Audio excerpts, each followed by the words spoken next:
Peace and love, family. S. Marshall here on my Wednesday talks. I actually almost didn't come on today. I don't know, just kind of evaluating some things and, you know, which direction should I be going forth, moving forward. But what really inspired me to come on is I was reading a post by one of our good brothers and friends of Hip Hop Tallahassee. If you're not following Hip Hop Tallahassee on Instagram or Facebook, I encourage you to do so. That is a platform that I run that caters to hip hop Tallahassee artists and friends of the city, and friends of the platform that we showcase their talents. And our brother Trap Life, I think his gov name is Alfonso Randolph. But we sent our positive thoughts his way, and he wrote a post, and he was talking about basically how he's having to go back to prison to do, I think it was like 5 years, and it was a plea deal, and I think it was kind of a situation the way he described it.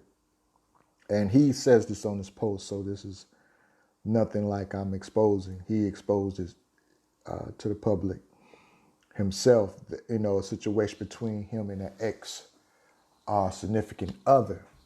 And the situation ended up, where I think, the relationship broke up. He took the car or something of that nature, and she reported it stolen. And so that, for someone who is who have worked in law for a number of years, 20 plus years, I found that somewhat disturbing, being that the lawyer, he says the lawyer told him to go ahead and take the plea because he was thinking of, taking it to trial because he's saying he didn't steal the car. But the car was in her name, and I suppose, of course, they wasn't married. I'm assuming that piece, but in the context, it will appear that they were not married. But I was trying to understand maybe why that lawyer did not try to go down the lane if he had use of the car, if he had natural use of the car for a period of time, and intent was shown to bring the car back or something of that nature, that this was more of a report of vendetta rather than a report of an actual crime. Why didn't that lawyer pursue that? And so that got me also thinking how many times our brothers, the Asiatic community, so-called black, so-called Negro, are not, we're marked as a dollar sign for many of these institutions. I can recall, and I'm going a different way, but I'm going to get to my topic, y'all. I can recall I was a probation officer for some years, juvenile probation officer for some years.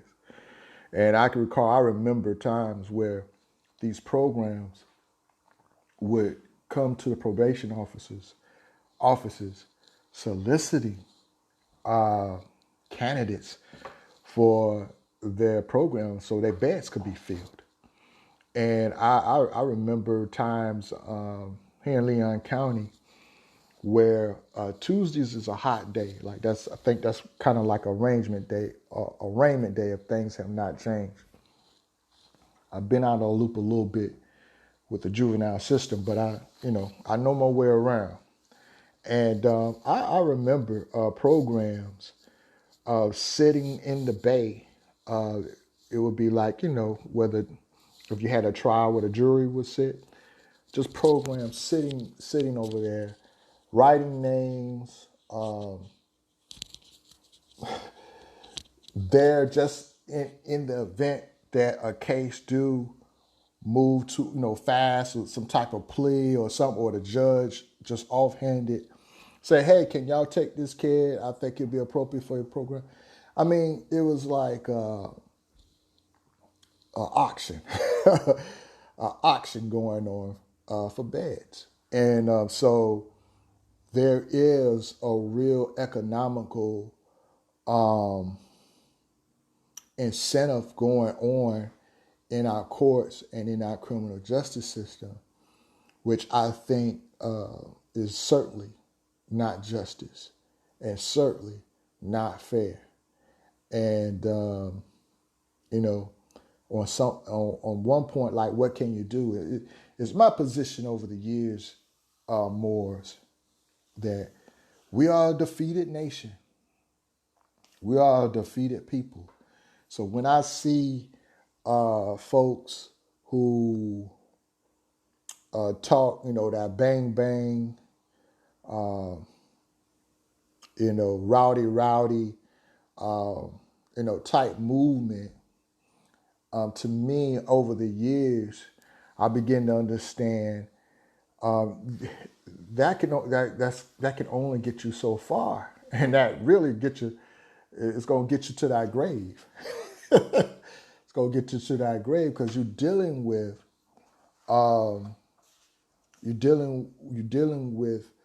the victors. You're a defeated foe dealing with the victors. You don't have the ammo, you don't have the power, you don't have the infrastructure. At this point, you don't even have a culture, deprived of culture. And so it seems, like a hopeless cause, right? Like, what's the point? However, most times, I believe it is in The Art of War, it speaks of how your enemy, your strongest enemy, the way your strongest enemy is defeated, they defeat themselves. They're not defeated by outside forces. They're defeated by their own doings. By their own doings. And it's something of natural occurrences. Man can make his laws, but there are divine laws and there are laws, natural laws that govern the universe. And so we know the historic history would show that the pale European nations have, as a summary, have often tried to fight the laws of nature, fight against the laws of nature, try to subdue the laws of nature. And one scripture is similar to, the scripture speaks of something that reminds me of that type of attitude, and that is when Satan wants to overthrow heaven. And so he gathers up some of the angels and tries to overthrow heaven. And as the story goes, the great God kicks him out, right? And so, with that being said, where do we go from here? This is somewhat a heartfelt. I'm gonna get to my point again. My topic today is on Dr. J. H. Van Evrie, Evrie. or Ivory, not sure how it's pronounced. But to get to my point, like where do we go from this point? And so you will hear a lot of theories, a lot of ideologies and concepts of what we need to do. The economic point, the organizing point, nationality point, political points, even just the simple. Some want to just amalgamate and and become everything but themselves. But I think that one of the first steps in his journey is surviving, family. Really, the first thing is just being able to survive within the system that we got to deal with. We have to deal with these systems. There is this political system called white supremacy, aka racism. I understand that all people are not what you call racist. Um, but you must understand what racism is. Because you are not a racist does not mean you do not practice racism. See, racism, again, is a political structure. It's not a person. Um, it's not, you can point to one person, him over there, but racism, white supremacy, dominance is a political structure.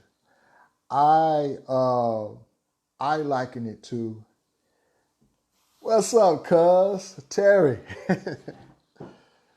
uh, I liken it to a car, like a car, right? So say uh, white supremacy is a car. It's a vehicle. It's structured. It has all these tools. You can ride fast. You can ride slow. You can open the hood. You can turn on music. You can do all these things with this vehicle. But in order to operate it, somebody must drive it. Somebody must get in. Somebody must, use the instrument. And so that is how I have come to learn and understand what white supremacy, racism is. It is you can practice it. It's like law. A lawyer is not supposed to be, is not the law, but he practices the law. He uses the tools and instruments, you know. And so with that understanding, right, if we are in the car as so-called black folks of the vehicle of white supremacist racism, right, we may have to understand, how can we survive the ride? We have to start thinking, how can we survive the ride? It may be a point we can jump out the car, right? We could jump out the car and now don't have to even ride in the car at all, but we still got to deal with the vehicle because the vehicle is riding around. It's parked in the neighborhood. Sometimes it comes by and blow the horn at you. You know what I'm saying? So I think the first step for many of us is that how to survive within the context of right now, right? Our brother JL, my man JL, he outside the car. Y'all check my brother out. He's doing some wonderful works. But so I think that's where what I want to convey, and hopefully, to each his own, that we start at a place of how we can best learn and begin by learning, begin to make appropriate moves so we can be in the best, the better place as much as possible, to survive what we're dealing with. And I know some people, some people have no clue what it is to be a so-called black male. And I just say that, JL, because that's, how people relate. The truth is, let me put this on out there. The truth is, you're not black, family. You're not a color. You are what God made you, and you are what your ancestors were, right? Prior to 1776, what were you? But that's not my point here today. But my whole thing is that we have to find ways to survive. With that, I'm going to take a break here, a commercial break. If you see this coffee cup, it is S. Marshall, and it is on the cover is my latest album, Juris Forest. It is available now out on all streaming platforms. I tell you what, if you can stream my music and do a video and put it up on social media showing me that you are playing Juris Forest, any song on off that album, if you're in Tallahassee, I will personally deliver you a cup. If you're outside of Tallahassee, let me know and I can work on mailing you a cup. But you got to do that within the month of October. If you catch this video, if you do that within the month of October, I only have so many. I think I have 3 left. So many. So if you can do that and show me the video, I will personally, if you're here in Tallahassee, bring it to you or meet you and bring it to you. If you're outside the area, let me know and I will mail the cup to you. Okay, with that being said, family, let's kind of get into what we're here to talk about a little bit. And it kind of runs into some of this pre-discussion here. Dr. H Van Evrie, right? And I want to give honors to the great God of the universe. Many of the Asiatics, we call that great God Allah. Also, the African ancestors, we understand the systems of the gods. So honors to the gods and the 7 Elohims, the gods and the goddesses, all the celestial beings, all the ancestors. We give praise and honors and to the universe, right? Because just ultimately we're dealing with energy, family. Whatever energy you come out of, right? We say evil, we say righteous or good and whatever, but it's still all energy at the end of the day. And it all works for the good some kind of way, right? Some kind of way, some kind of mysterious way. So let's get into it. So today, I'm going to flip my screen here. This guy right here, John H. Van Evrie, or Evrie, I think I pronounce. I'm probably going to say it 10 different ways every time. But this guy, right, he is been known as a professional racist. That's what they say. But as we said here, he was a professional practitioner of racism. And the way I came about finding this guy is through my studies as I continue to study on the Dred Scott case, which is this book here. And interesting enough, this book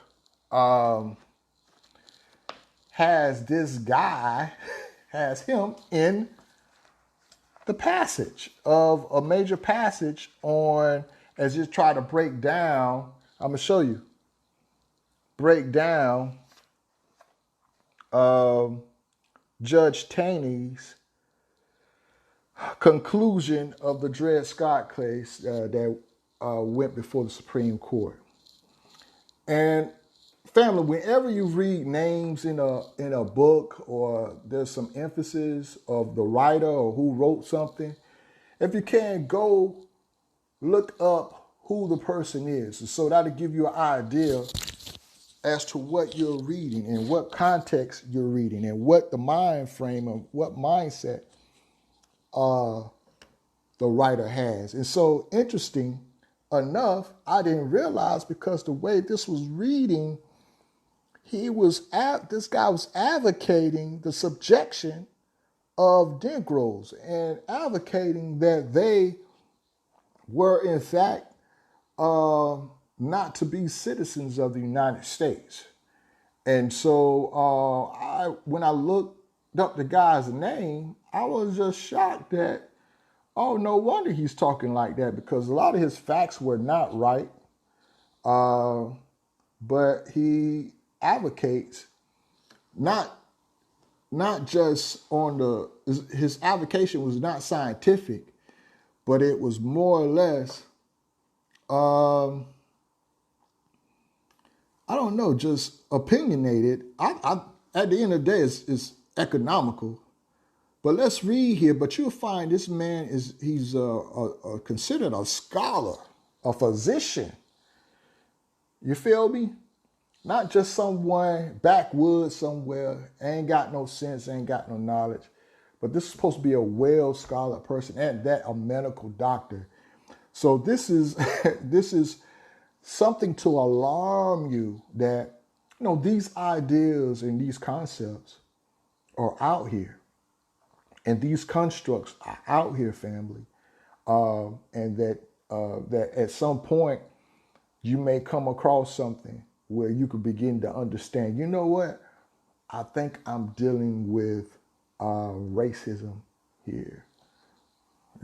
So let's read a little bit about this guy. It says John H. Van Evrie, I think we'll go with that. Evrie was an American physician and defender of slavery, best known as the editor of Weekly Day Book, and the author of several books on race and slavery, which reproduce the ideas of scientific racism for a popular audience. He was also the proprietor of the publishing company Van Evrie, Horton and Company. Van Evrie was described by the historian George M. Frankerson as perhaps the first professional racist in American history. His thought, which lacks significant scientific evidence even for the time, emphasized the inferiority of black people to white people, defended slavery as practiced in the United States, and attacked abolitionism while opposing class distinctions among white people and the oppressed of the white working class. And so that's interesting to note, that even though he was attacking the abolitionists, he was opposed to class distinctions among white people and the oppressed of white working class. And so some people that you don't really hear enough of, in 1776, there was something before 1776, but according to the Declaration of Independence and so forth, The term free white persons actually means there were some so-called white persons that were not free. That were not free. Right? So in that sense, right,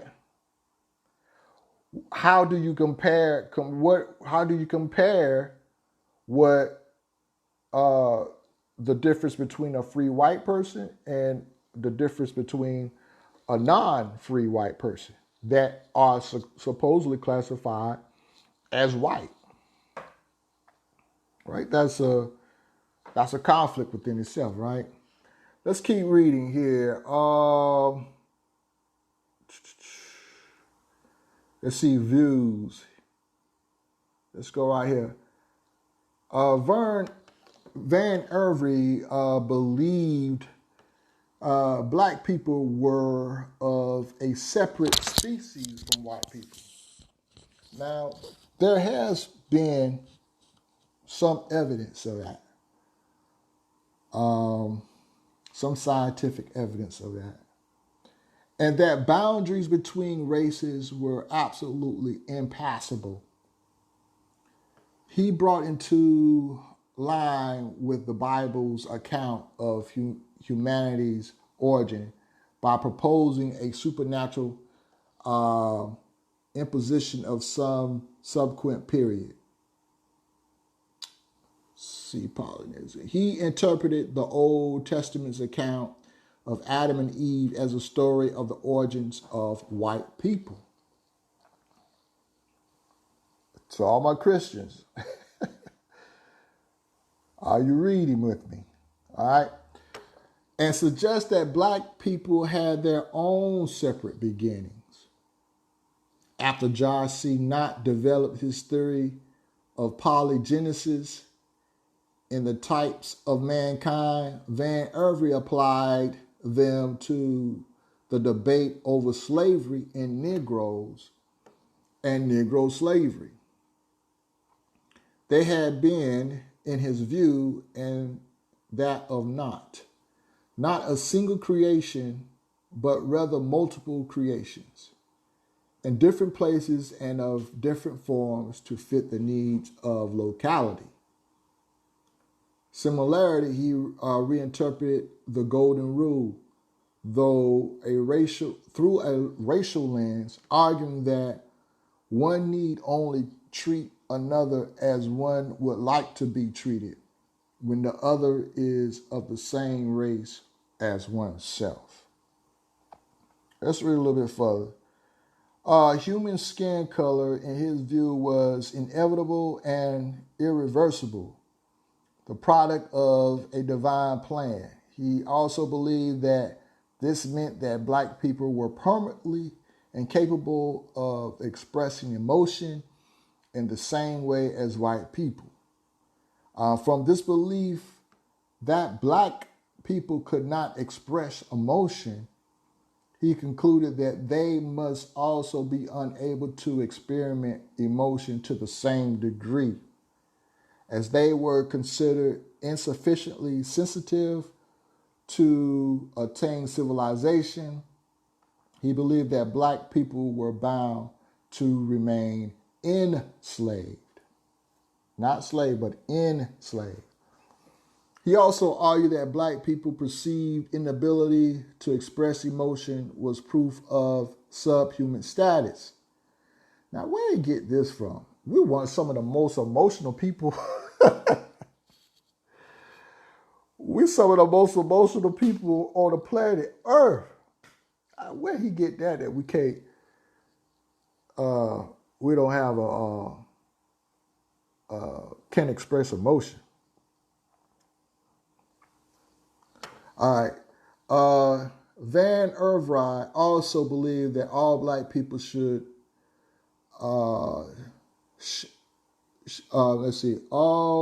believed that all black people shared certain uniform physical features, for example, hair color, nose size, and lip size, whereas these features were more varied among white people. Why is that? I know some of the answer, but I'm not going to say right now. He interpreted this to evidence of white superiority.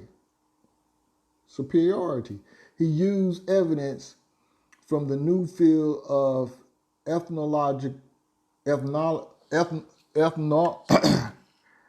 ethno, ethnology. I messed that up, didn't I? Just the word. All right. To support his belief in white superiority, and found evidence of moral superiority and inferiority and racially defined physiognomical features, including black people's cranial manifestation, on which topic he quoted statistics published by Samuel George Morton, brain size and hair. Van Evrie wrote at a time which he believed to be the first instance in history in which racial difference and racial superiority and inferiority could be divided from the minutus particle or the single globule of blood. So family, these are some of the ideas that are out there and been out there for centuries. And even some of your constructs, some of your institutions, some of your businesses, some of your products and so forth have that we use, buy, and serve, places we go, eat, play, study, have been built on premises is like what this guy is describing. I can see some things in here that might be some truth to it, or have arguable. That's arguable, but this is just to point out again, exploratory, that you have these type of ideas out here, and again, this is his. Let's get a timeline. We always need a timeline, right? So we're talking 1814 through 1896. Now, let's jump over here to the Dred Scott case, right?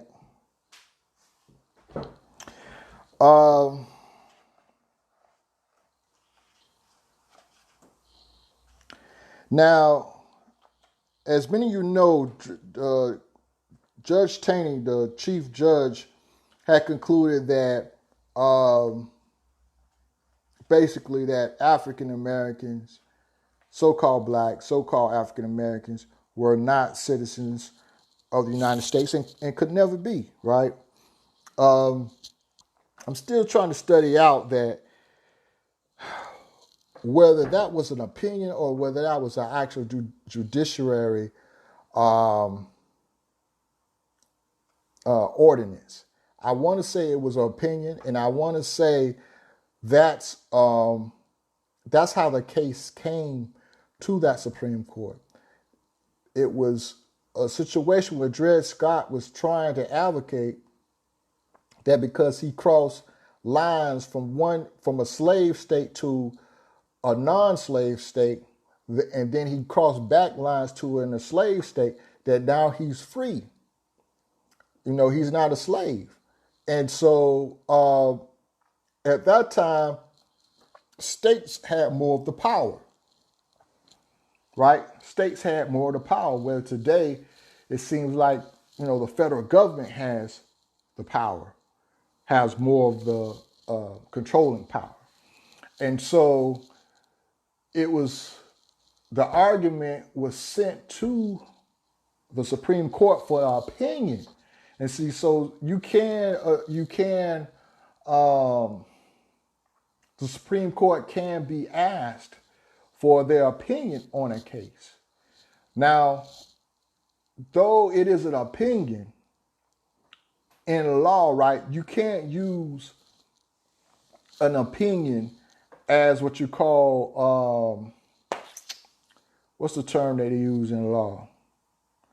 Like, you can't use it as a precaser, or you can't use an opinion as to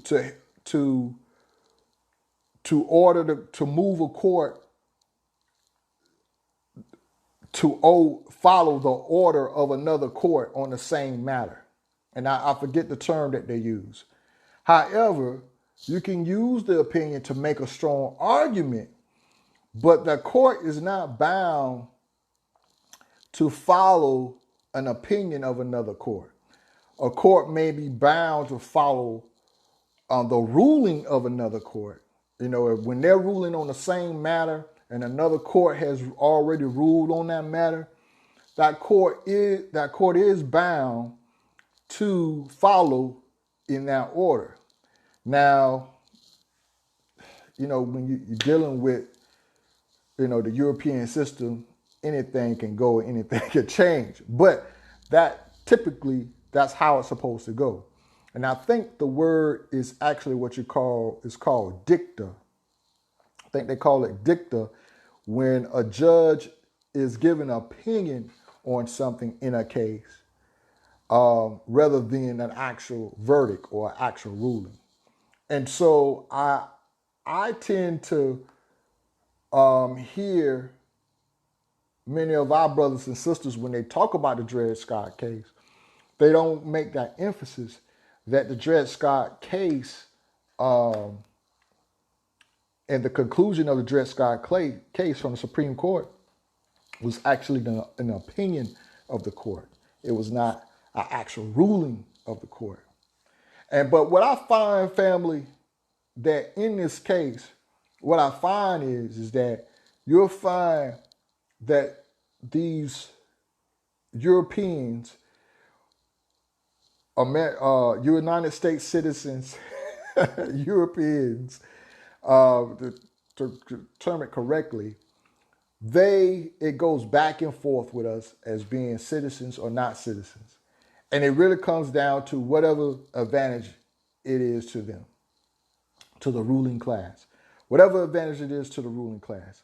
I found a case right here in this book. Let's see if we can go in 1812, where President Jefferson, he ruled where, let's see if we can find it. He ruled where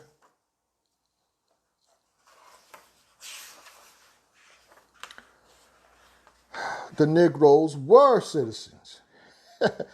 And it was done in the sense where I think a war with Britain and some soldiers got captured. And let's read it. Let's see here. It says here, since that part of the foregoing review which relates to the citizens of free Negroes was printed, our attention has been directed to the case of the seamen taken out of the American freight Chesapeake by the British ship of war Leopardo in 1807, which was the beginning of the difficulty between the United States and Great Britain that ultimately led to the War of 1812. The committee of the House of Representatives to whom the subject was referred reported to the House that it has been incontestable proven, as the accompanying printed document, number 8, will show, that 3 of the men taken, naming them, are citizens of the United States. By the document referred to, it appears that 2 of these 3 men were colored. One of them the child of a female slave, and who had himself formerly been held as a slave. So see, here, they're saying, this is 1812, prior to Dred Scott case, that the coloreds were American citizens. Let's see here. Mr. Monroe, let's jump down. Mr. Monroe, the minister of the United States at London, instructing him to demand reparations of the British government. They wanted reparations. Dwells upon the fact that the men were citizens of the United States.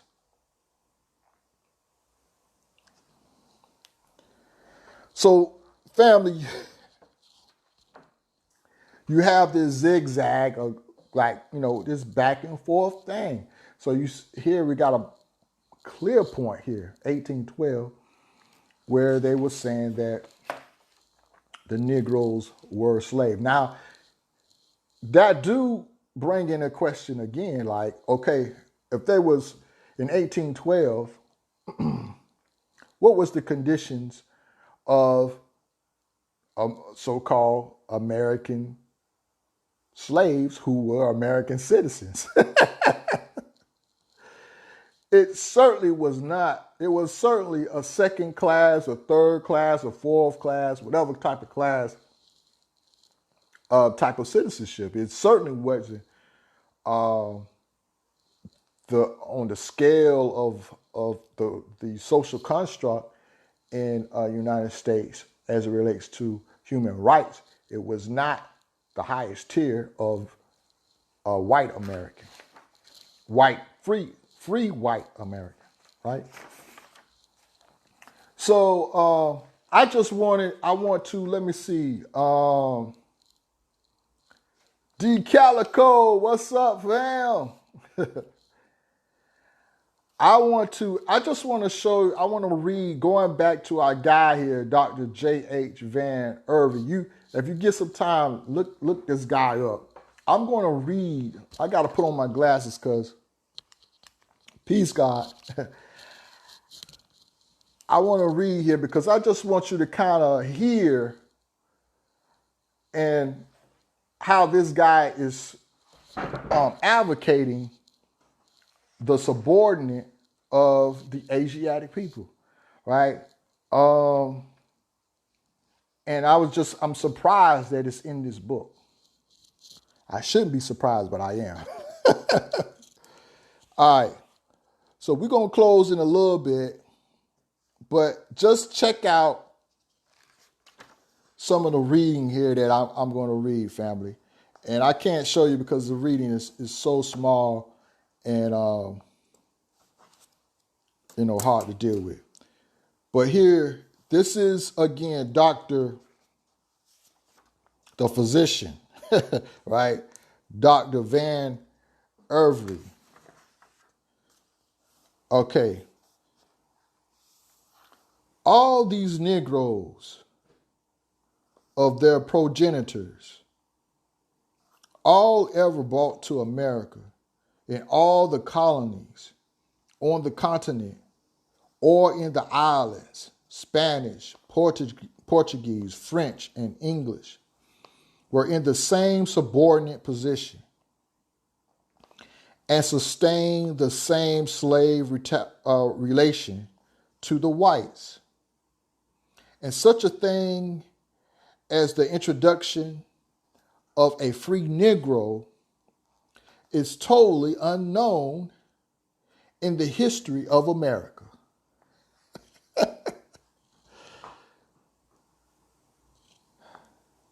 Wow. It's like, wow. All right. It's just something like, I gotta make a point. It's something that he would write something like this. And it was clearly known that prior to 1776, that the Moors were over here. The Moors, Asiatic family, right? Even some of them had slaves. They were voting, right? And even within the context of the colonies, there were so-called black folks who were citizens, like in the state of New York, in the state of New Hampshire, even Virginia, And so for him to write like this is like, I don't think it's just ignorance, because this is a very learned guy. You get what I'm saying? This is propaganda. And this is a method and way to keep the status quo the way things were going at the time that they were writing. I don't know when this was written, But let me read a little bit more, and we'll close out here in a little bit. What's another point I got here? Here you go. Okay. The universal recognition of slavery as the natural relation of the races was the base of the common law. Of course, wherever the common law was itself recognized, and as this was the case in all the British colonies, it followed of necessity that freedom, hold up, I read that emphasis wrong. Free Negroisms or legal equality of Negroes was the creature of the lex locia. I guess that's Latin, and is Latin for or municipal law. The common law is neither more nor less than common sense. Now, he make a point there. Let's read that part again. He says the common law is neither more nor less than common sense, and the principle of justice applied to the existing condition or in conformity with the ordinary and universal usage of the people. Let me jump down to another paragraph. Check this out, family. In 1776, and the radical change of political institutions in the New World, the Spaniards, French, etc., it is supposed were not blessed with the common law. Now, the Moors invented law. Well, I wouldn't say invented, but they were lawmen. Right? They civilized Spain. They civilized Europe. In Kemet, it was an order, civilized structure of order and law. But let me stop, because I'm trying to defend and I'm supposed to be reading, right? Let me read again. This again is the good doctor, H Van Evrie, that I found in my book here, Dred Scott Case. Had written an introduction to, it's got the excerpt of his introduction. Again, let me read again. In 1776, the radical change of political institutions in the New World, the Spaniards, French, etc., it is supposed were not blessed with the common law. But this slavery was universally recognized as the natural position and racial status of the Negro in all their American possessions. And for 200 years after their first introduction, no legal decision can be found in all America based on any other assumption. Wow, family. So, that's deep. That's deep. And that lets you know how deep the waters run and what we're dealing with over here in North America and across the world with white supremacy, colonialism, just the taking over of the world.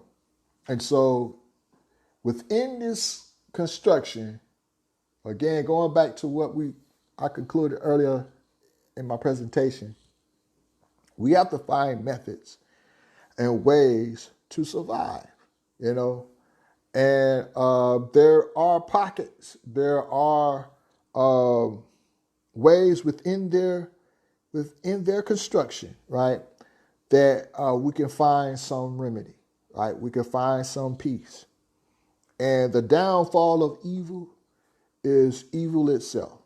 You know what I'm saying? The downfall of unrighteousness will be the unrighteousness of itself. And so we have to be proactive, make well the tools that we have, let's use them, let's organize, and let's move accordingly to make our lives happier or better, or find wealth, peace, love, truth, peace, freedom, and happiness. Because ultimately, man is a spirit and not a physical being. So heaven first starts here. You know what I'm saying? So, and as we do this, we can prepare ourselves in the time. The time will come, right?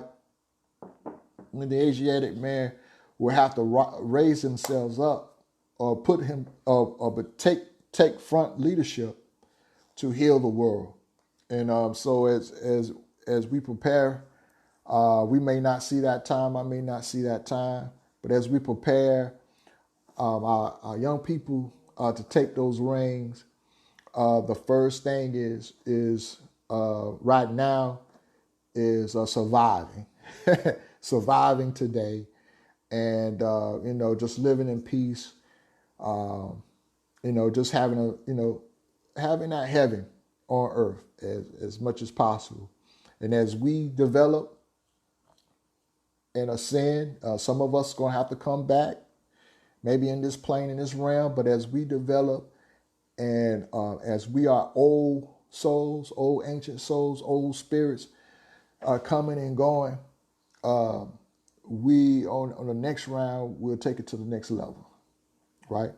Or whatever the next level that's from here, we'll keep on going, you know what I'm saying? Because we learn what we need to learn on this level. As Tupac say that, he says, hey man, we in hell already. So it only goes up from here. So, but either way, family, I hope you're having a great day. I hope something I said in here you can take and build on and learn, or begin to discuss and have discussions with. Please do me a favor though.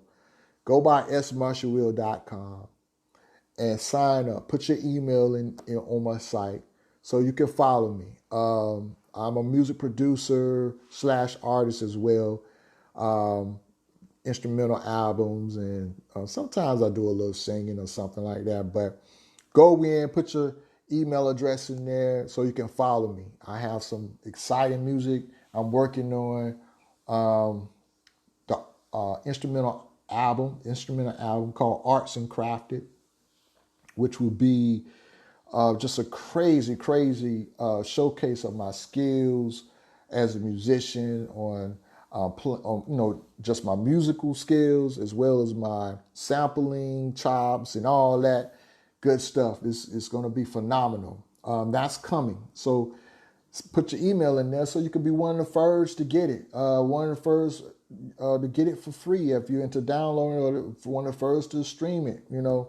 I appreciate that encouragement. Also, let me say, under my alias Sincere Inquiry, I decided it was a song that I had out, but I never officially released it. It's called The NFL Shuffle. The NFL Shuffle. Yeah. yeah, I watch the NFL. I know. But that should be I released it, actually put it out for release on yesterday or this week, maybe Monday. But that should be coming out soon. So go over to S. Marshall, sign up so you can stay tuned and get all the info on what's going on with me. So with that being said, peace and love, family. Hopefully next Wednesday, if I keep seeing y'all and being encouraged to get on here to do this, I'll keep doing it. So if so, God willing, I'll see y'all in the wind next Wednesday. Peace and love.